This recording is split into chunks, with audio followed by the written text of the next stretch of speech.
오늘 주시는 하나님의 말씀은 역대하 6장 12절에서 14절까지의 말씀 중 13절 말씀의 일부를 읽어드리도록 하겠습니다. 그가 그 위에 서서 이스라엘의 모든 회중 앞에서 무릎을 꿇고 하늘을 향하여 손을 펴고 아멘. 역대상과 역대하는 본래 한 권의 책으로 쓰여졌고 이 책의 저자는 에스라로 여기고 있습니다. 자연스럽게 바벨론 포로기와 포로기 귀환 이후 그 사이에 쓰여진 성경이라는 것을 생각할 수 있습니다. 역대하 말씀은 솔로몬 시대로부터 시작됩니다. 그리고 2장에서부터 성전을 건축하기 위하여 준비가 진행되고 착공이 이루어지는 것을 볼 수 있습니다. 마침내 성전이 다 지어지게 되었습니다. 그리고 오늘 읽은 6장에서는 오늘날로 치면 새로 지은 성전에 들어가는 입당식이 펼쳐지게 됩니다.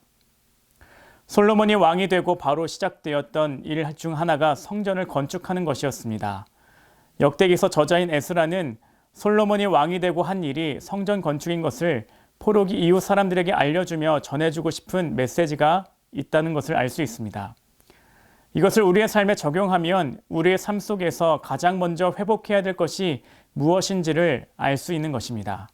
바로 하나님 앞에서의 삶을 회복하는 것입니다. 코로나19로 인해 우리는 생각지도 못한 멈춤의 시대를 접하게 되었었습니다. 자유롭게 드나들던 예배당을 마음대로 드나들지 못했습니다. 예배도 온라인으로 드려야 했습니다. 그 기간도 잠시면 될 줄 알았는데 생각보다 길어졌습니다. 기간이 길어지며 우리의 예배와 기도가 예전보다 무너졌던 것도 사실일 것입니다. 이러한 상황 속에서 솔로몬이 성전을 건축하는 모습을 보며 우리의 삶에서 먼저 회복해야 하는 것이 무엇인지를 볼 수 있습니다. 우리는 하나님 앞에서 사는 그 삶을 회복해야만 합니다. 그렇다면 어떻게 하나님 앞에서 다시 사는 삶을 회복할 수 있을까요?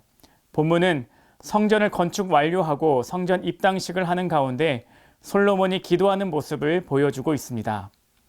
13절에서는 기도의 모습을 이렇게 표현합니다. 이스라엘의 모든 회중 앞에서 무릎을 꿇고 하늘을 향하여 손을 펴고. 첫 번째로 솔로몬의 기도의 모습은 무릎을 꿇는 것이었습니다. 무릎을 꿇는다는 말은 히브리어로 바라크라는 단어를 사용합니다. 이 단어는 무릎을 꿇다라는 뜻 말고 축복하다, 복을 주다라는 의미가 있습니다. 창세기 12장 2절에 내가 너로 큰 민족을 이루고 내게 복을 주어 내 이름을 창대하게 하리니 너는 복이 될지라 라는 말씀이 있습니다. 이때 너는 복이 될지라 라는 말이 바라크입니다. 2년 전 우리 교회의 표어가 너는 복이 될지라 였는데 그때의 의미도 하나님께 무릎 꿇고 복종하는 삶이 복이 되는 것이라는 의미도 있었습니다. 마찬가지로 솔로몬이 하나님께 무릎을 꿇습니다. 이것이 복이 되는 모습입니다. 하나님의 축복을 받는 모습입니다. 바벨론 포로에서 돌아와 이스라엘을 재건할 때에 솔로몬의 기도의 모습을 이렇게 이야기하는 것은 그들이 어떻게 살아야 하는지를 알려주기 때문입니다. 바로 주님께 무릎 꿇고 살아가는 모습입니다. 축복된 삶의 모습입니다. 두 번째, 솔로몬은 하늘을 향하여 손을 펴고 기도했습니다. 이 펴다라고 하는 히브리어 파라스는 겸손한 간청을 의미합니다. 곧 솔로몬의 기도는 간절한 마음으로 드리는 탄원의 기도임을 알려주는 것입니다.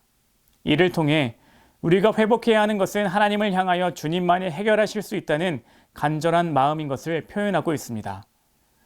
우리는 이 간절함이 사라지면 기도가 멈추는 경우가 참 많습니다.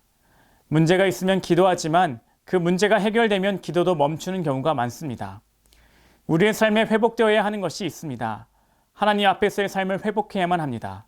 내가 모든 것을 해결할 수 있다는 모습이 아니라 겸손하게 무릎 꿇고 간절한 마음으로 매달리는 그 삶을 회복해야만 합니다. 우리의 삶에도 성전이 회복 재건되기를 바랍니다.